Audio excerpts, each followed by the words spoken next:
கடலை பருப்பு வந்து நம்ம 1 மணி நேரம் ஊற வச்சிருக்கோம் பருப்பு உருண்டை குழம்பு செய்யறதுக்கு. பாருங்க, இந்த அளவுக்கு ஊறுனா போதும். நல்லா ஊறி இருக்கு. இதை வந்து நம்ம கொரகொரப்பா அரைச்சி எடுத்துக்கலாம். ரொம்ப நைஸா அரைச்சிடக்கூடாது, ஏன்னா குழம்புல போடும்போது அப்படியே உருண்டை வந்து பிரிஞ்சு வந்துடும். அதனால கொரகொரப்பா அரைச்சி எடுத்துக்கலாம். இப்ப கடலை பருப்பை மிக்சியில சேர்த்துக்கலாம்.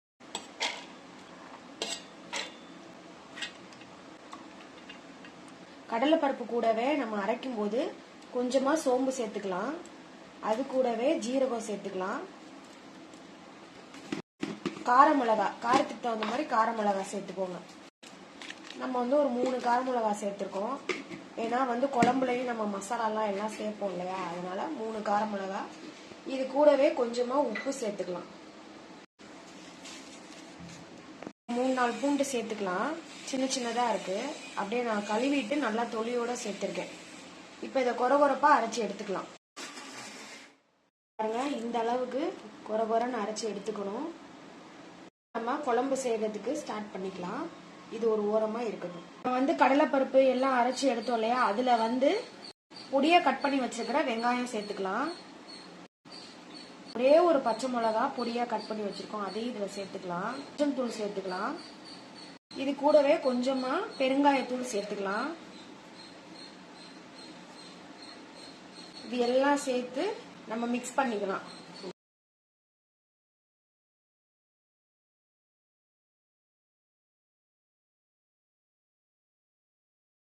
வெங்காயம் பச்சை மிளகாய் எல்லாமே சேர்க்கறதுனால அந்த பருப்பு உருண்டை வெந்து வந்ததுக்கு அப்புறம் சாப்பிட்றதுக்கு நமக்கு நல்லா இருக்கும். இந்த வெங்காயம் பச்சை மிளகாய் எல்லாமே. கொஞ்சமா கருவேப்பிலை மல்லித்தலை சேர்த்துக்கலாம். இது எல்லாம் மிக்ஸ் பண்ணிட்டு ஒரு ஓரமா எடுத்து வச்சுக்கலாம். அதுக்கப்புறம் நம்ம குழம்பு செய்ய ஸ்டார்ட் பண்ணுவோம். அவ்வளவுதாங்க. இப்ப நம்ம பருப்பு உருண்டைக்கு வந்து கடலை பருப்பு அரைச்சி எடுத்தோம் இல்லையா, அதே ஜாடியில நம்ம தேங்காய் அரைச்சி எடுத்துக்கலாம். தேங்காய் போட்டிருக்கோம். இது கூடவே கொஞ்சமா ஜீரகம் சோம்பு சேர்த்துக்கலாம். இது சேர்த்து நல்லா கொரகொரப்பா அரைச்சி எடுத்துக்கலாம். நம்ம குழம்புக்கு வந்து லாஸ்டா இதுதான் ஊத்த போறோம். இப்ப நம்ம அரைச்சி எடுத்துக்கலாம். வானல் வச்சிருக்கோம், சூடாயிருச்சு. எண்ணெய் ஊத்திக்கலாம். இந்த குழம்புக்கு தேவையான அளவு எண்ணெய் ஊத்திக்குவோம். எண்ணெய் சூடாயிருச்சு. கடுகு உளுந்தம் பருப்பு சேர்த்துக்கலாம். இது கூடவே கொஞ்சமா வெந்தயம் சேர்த்துக்கலாம். சோம்பு சேர்த்துக்கலாம். எல்லாமே நல்லா பொரியட்டும். கொஞ்சமா ஜீரகமும் சேர்த்துக்கலாம். இப்ப நம்ம கருவேப்பிலை சேர்த்துக்கலாம்.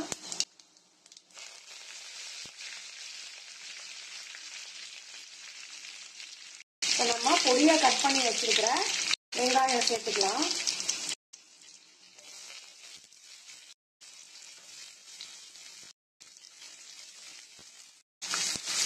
வெங்காயம் நல்லா வதக்கிக்கலாம். வெங்காயம் நல்லா வதக்கிக்கலாம்.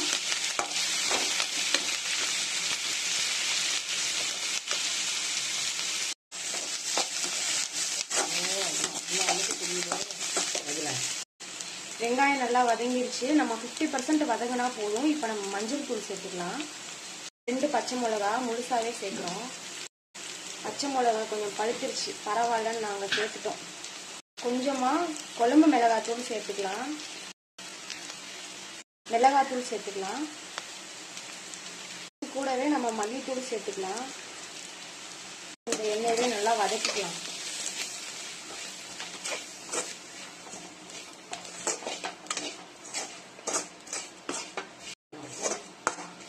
எண்ணெயிலே வந்து வதக்கும் போது நல்லா வாசம் வரும். நல்லா அந்த மசாலா ஸ்மெல் கமகமன்னு வரும். இப்ப நம்ம 3 தக்காளி பேஸ்ட் பண்ணிருக்கோம், அதை சேர்த்துக்கலாம். தக்காளி அரைச்சி சேர்க்கறதுனால குழம்பு நல்லா ஒரு கிரேவியா இருக்கும். உங்களுக்கு வேணும்னா நீங்க நறுக்கி கூட சேர்த்துக்கலாம். 3 தக்காளி நல்லா பேஸ்ட் பண்ணி இதுல சேர்த்துக்கலாம். எல்லாம் ஒன்னா சேர்த்து நல்லா மிக்ஸ் பண்ணி விட்டுற வேண்டியதான்.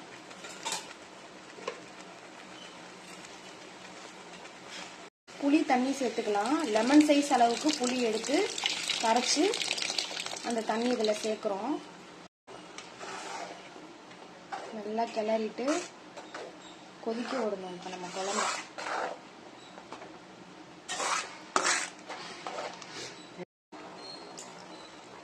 குழம்புக்கு தேவையான அளவு தண்ணி சேர்த்துக்கலாம். குழம்பு கொதிச்சு வர்றதுக்கு கரெக்டாக இருக்கும். நல்லா கிளறிட்டு மூடி போட்டு மூடிக்கலாம். இப்போ நம்ம உப்பு உரப்பு எல்லாம் பார்த்துட்டு மூடி போட்டு மூடிக்கலாம். புளி தண்ணியெல்லாம் ஊற்றிருக்கிறோம், மசாலாலாம் சேர்த்துருக்குறோம், அதனுடைய பச்சை ஸ்மெல் போகணும். அதனால 10 நிமிஷம் நல்லா கொதிக்க விட்டுருங்க. இப்போ நம்ம மூடி போட்டு மூடிக்கலாம். 10 நிமிஷம் கழிச்சு பார்த்துக்கலாம். 10 நிமிஷம் ஆயிடுச்சு. இப்போ நம்ம ஓப்பன் பண்ணி பார்ப்போம். பாருங்க, குழம்பு நல்லா கொதிச்சு வந்துட்டு இருக்கு. என்ன பண்ணுங்க,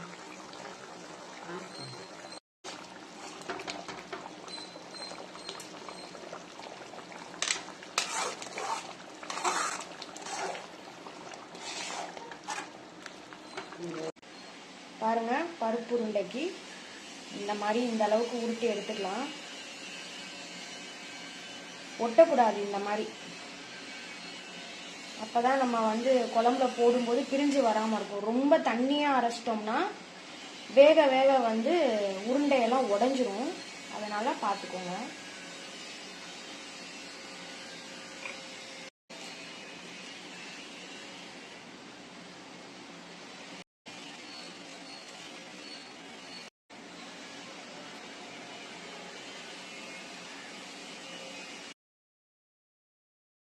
இப்போ நம்ம பருப்பு உருண்டையை சேர்த்துக்கலாம்.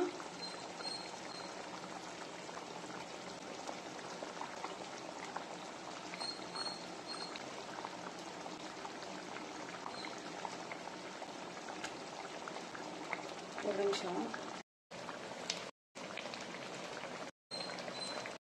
அவ்வளோதான்.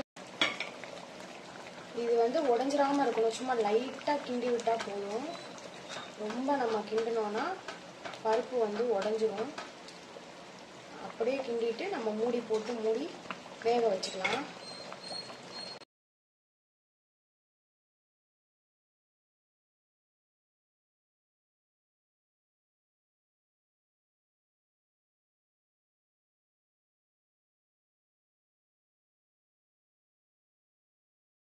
ஸ்லோ ஃப்ளேமில் இல்லைன்னா மீடியம் ஃப்ளேமில் ஒரு 10 நிமிஷம் இருக்கட்டும். அப்போதான் பருப்பு உள்ள நல்லா வேகும். வெந்ததுக்கப்புறம் பார்ப்போம். ஓப்பன் பண்ணி பார்க்கலாம். பாருங்க, பருப்பு உருண்டை நல்லா வெந்து நல்ல மேலே வந்துருச்சு.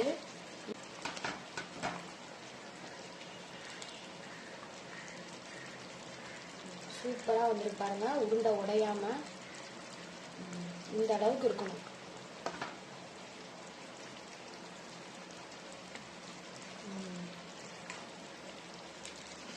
இந்த ஸ்டேஜில் நம்ம தேங்காய், சோம்பு, ஜீரகம்லாம் அரைச்சோம் இல்லையா, மசாலாவை இதில் சேர்த்துக்கலாம்.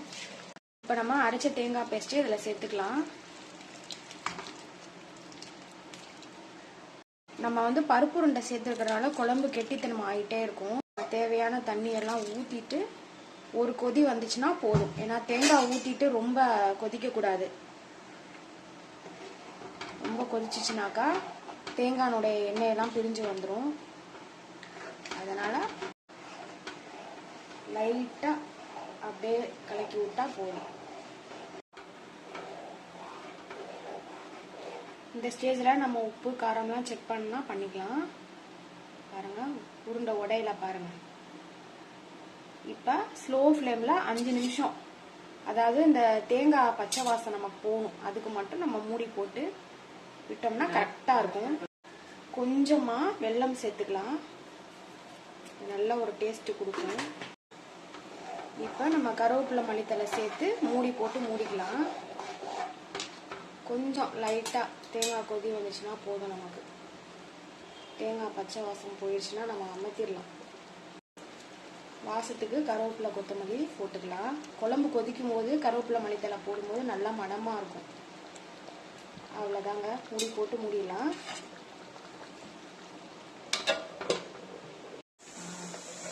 அவ்வளோதாங்க, குழம்பு நமக்கு சூப்பராக வந்துருப்பாருங்க. எண்ணெயெல்லாம் பிரிஞ்சு வந்துருச்சு.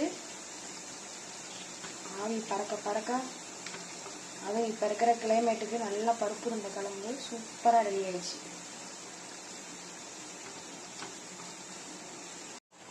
அவ்வளோதான், அடுப்பை அமர்த்தியாச்சு. சூப்பராக வந்திருக்கு பாருங்கள் பருப்பு உருண்டை குழம்பு. இதே மாதிரியே உங்கள் வீட்டில் ட்ரை பண்ணி பாருங்கள். தேங்க்ஸ் ஃபார் வாட்சிங்.